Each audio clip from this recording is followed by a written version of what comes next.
horrible accident, a loaded question, a kind of funny prank, and one badass Easter bunny. It's Random Truck Thoughts.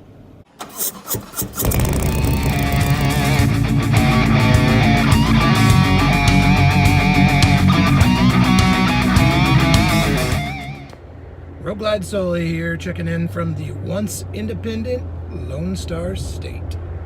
First story in today's Random Truck Thoughts is a horrible accident.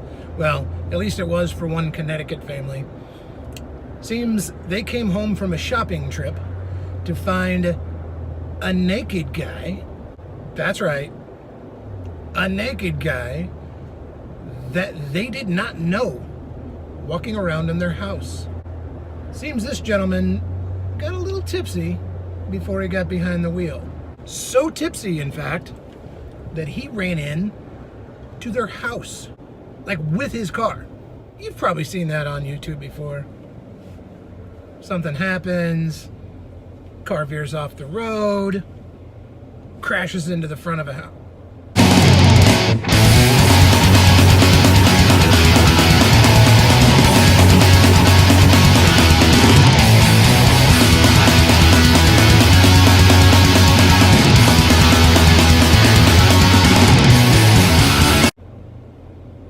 Not this one. Wasn't the front of the house. This dude drove into the back of the house, then got out of his car and walked in the sliding glass door. Now my first question here is, why not just walk in the great big hole that you just made? But nope, he walked in the sliding glass. And apparently he was just wandering around in the house. Now, authorities were quoted as saying, "We believe that maybe drugs and or alcohol were involved." I'm going to cut this investigation short for you. Drugs and alcohol were involved. Not one, but both. Dude ran into the back of a house.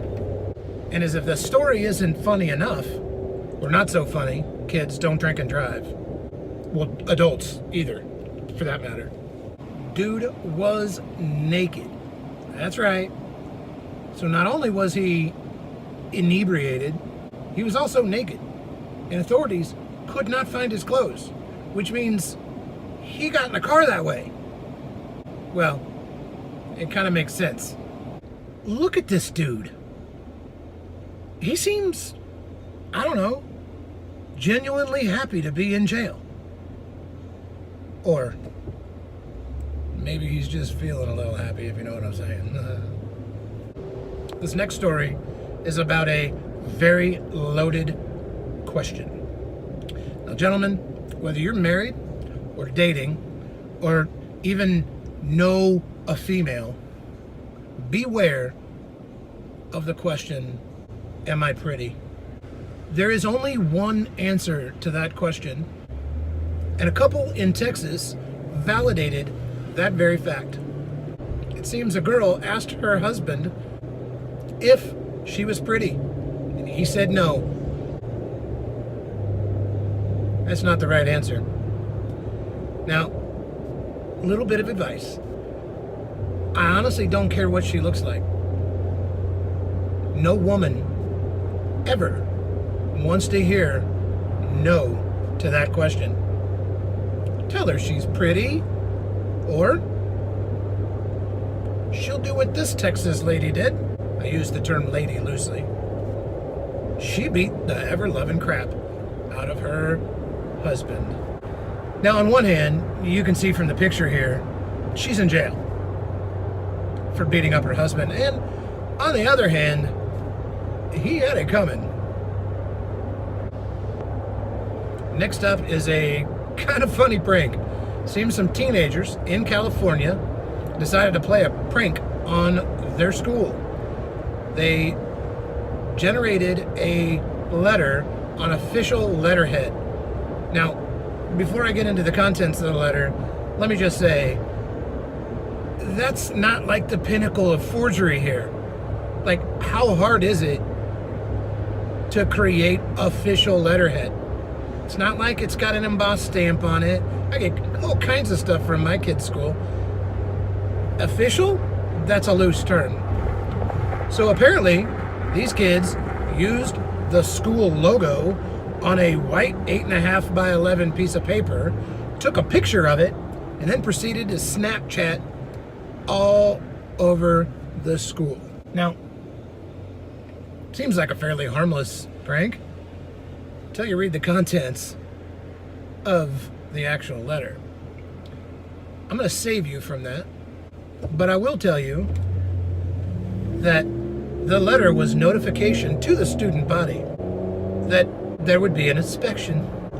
Not an ordinary inspection, but a genital inspection. I said genital, not gentle.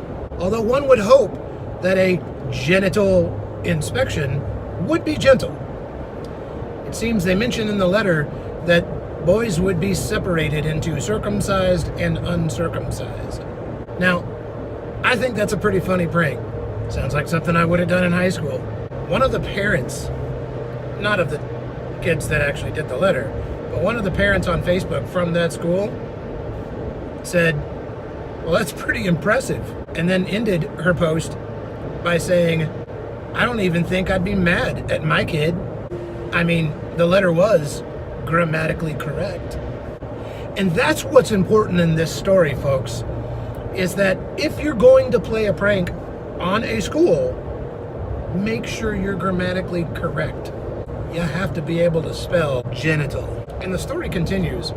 It seems the school felt like they needed to respond. So they did. With this post. Now, I'll let you read the post. It's rather lengthy. But I'll tell you, there were plenty of practical jokes at my school. I'm just glad we didn't have Twitter. I'm also kind of thinking through the whole fact of, did the kids actually think this was legit? Like, so much so that the school felt the need to go on record and say, just kidding, it was a prank. Like, would anybody... Oh, that's right. It's 2019. Yeah, people would have actually taken that as legit.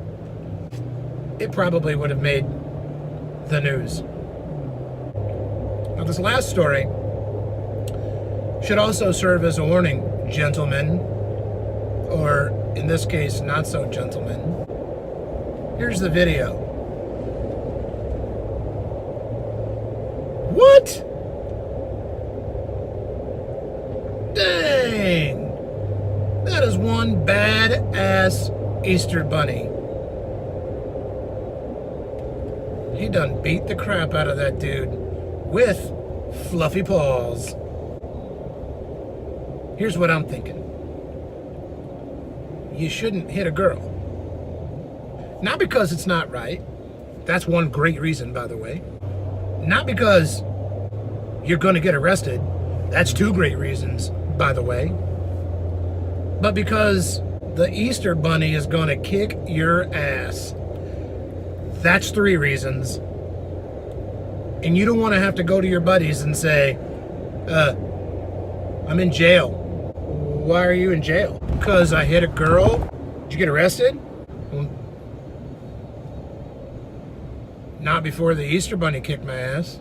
That's not a way to prove your manhood, gentlemen. Number one, hitting a girl? Really? Number two, getting beat up by the Easter bunny? Really? That's all I got today, folks. Hope you enjoyed these random truck thoughts. Don't forget to like and subscribe if you want to. I don't really care. Till next time, I'm RoadGlideSully. Keep the rubber side down.